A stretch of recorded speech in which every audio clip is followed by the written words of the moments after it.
Hi అండి, welcome back to our channel Srilatha home logs. నేను తులేకాదశి రోజు ఎలా పూజ చేసుకున్నానో ఈ లాగ్లో చూపిస్తాను.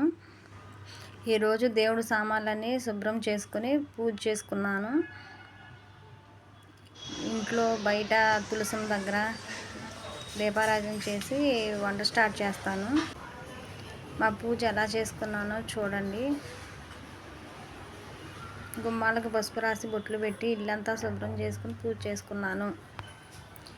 ఇది హాల్లో మందిరం చిన్నగా ఉందని వంటగదిలో కూడా చేస్తాను. అందుకనే 2 చోట్ల చూపించాను పూజ చేసుకోవటము. ఈరోజు ఒక రకమైన కూర చేస్తున్నాను. వీటిని పటాసులు, పర్వల్, బుడంకాయలని పిలుస్తారు. నేను ఇది మొదటిసారి చేస్తున్నా వంట. ఇవి దొండకాయలు లాగానే ఉంటాయి. వీటి పంట తక్కువగా ఉండటం వల్ల ఇవి కేజీ వచ్చి 150 రూపాయలు. అవి దొండకాయ ముక్కలలాగా బారుగా కోసుకొని వాటిలో గింజలు ముదురుగా ఉంటే కనుక తీసేయాలి, లేకపోతే కూర అలాగే వండుకోవచ్చు.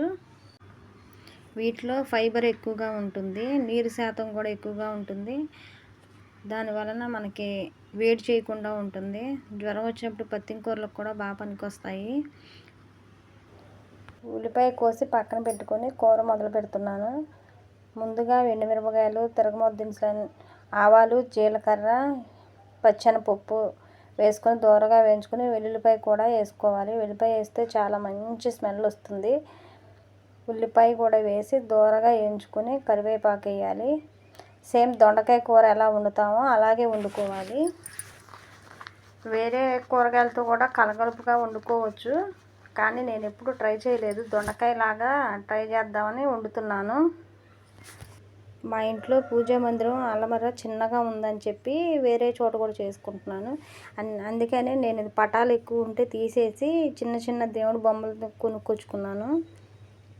మొత్తం 11 బొమ్మలు కొన్నాను.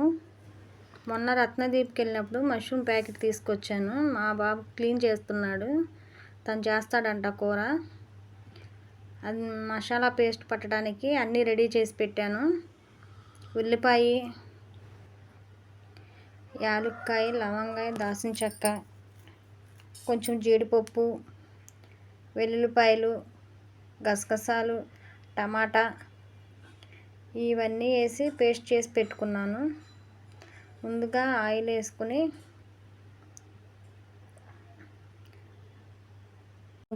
బిర్యానీ ఆకులు వేసి ఉల్లిపాయ పచ్చిమిరపకాయ వేసి వేయించుకుని దోరగా వచ్చిన తర్వాత అల్లం పేస్ట్ అది వేస్తాను.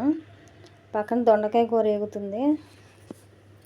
వేగిన తర్వాత ఉప్పు సాల్ట్ వేసుకుని కొంచెం సేపు మగ్గబెట్టుకున్నాను. కర్రీలోకి పేస్ట్ చేసి పెట్టుకున్నది మొత్తం వేసి అదంతా బాగా వేగి నూనె పైకి తేలేదాకా ఉంచుకోవాలి. ఈ కూరలో కొంచెం కొబ్బరి కారం వేసి దింపేస్తున్నానండి. కొంచెం వేయించుకొని దింపేస్తాను. మష్రూమ్ కర్రీలో బాగా వేగిన తర్వాత కొంచెం ఉప్పు, కారం వేసి నూనె పైకి తేలేదాకా వేయించుకోవాలి. తర్వాత మష్రూమ్స్ అన్నీ క్లీన్ చేసి పెట్టుకున్నాం కదా, అవి వేసేసి ఎంచుకోవాలండి. అవి కొంచెం ముందే కోసి పెట్టి ఉంచాడు, అందుకని బ్లాక్గా వచ్చినాయి అడుగున. నేనైతే ఆ బ్లాక్ కూడా తీసేదాన్ని, నేను చూడలేదు. మా బాబు కోసాడు.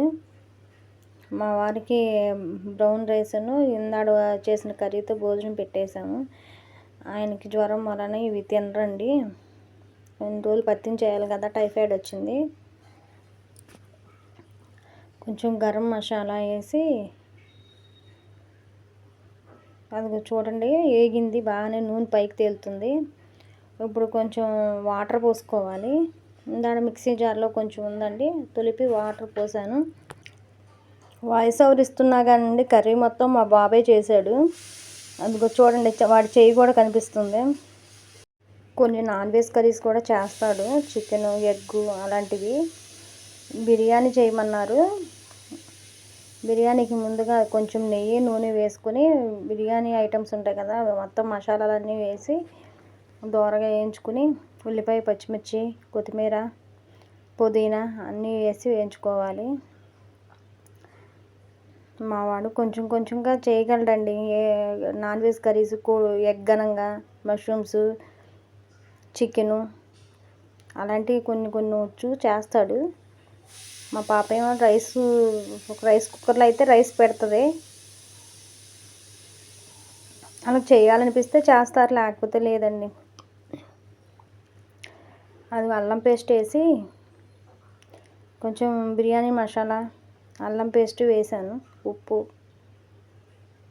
అన్నీ వేసి బాగా వేయించుకొని నానబెట్టి పెట్టుకున్నాను. ఒక 10 మినిట్స్ అయ్యిందండి. బియ్యం వేసి కొంచెం సేపు నూనెలో వేయించుకొని అప్పుడు వాటర్ పోస్తాను. బిర్యానీ కుక్కర్లో చాలా ఈజీగా చేసుకోవచ్చు. ఏ వెజిటేబుల్స్ ఉంటే ఆ వెజిటేబుల్స్ వేసి బాగా వేయించుకొని అల్లం పేస్ట్ వేసుకుని 2 విజిల్స్ రానిస్తే సరిపోతుంది. మనకి ఎప్పుడన్నా కూరగాయలు ఇంట్లో లేనప్పుడు ఈజీగా చేసేసుకోవచ్చండి. వెజిటేబుల్ బిర్యానీ చాలా బాగుంటుంది. విజిల్ వచ్చేసింది, దింపేసాము. ఆవిరిపోయిన తర్వాత రైస్ చూసారా ఎలా ఉందో. ఇప్పుడు ఆ పని అయ్యేసరికి 1:30 అయిపోయిందండి. మా పిల్లలకు భోజనం పెట్టాను. ఈలోపు అత్తయ్యను అమ్మను కూడా పిలిచాను. అందరూ కలిసి భోంచేస్తున్నారు. నా వీడియో పూర్తిగా చూసి ఏమన్నా తప్పులు ఉంటే కామెంట్స్లో పెట్టండి. సబ్స్క్రైబ్ చేసుకోవటం మర్చిపోకండి. లైక్లు కొట్టండి. Thank you so much.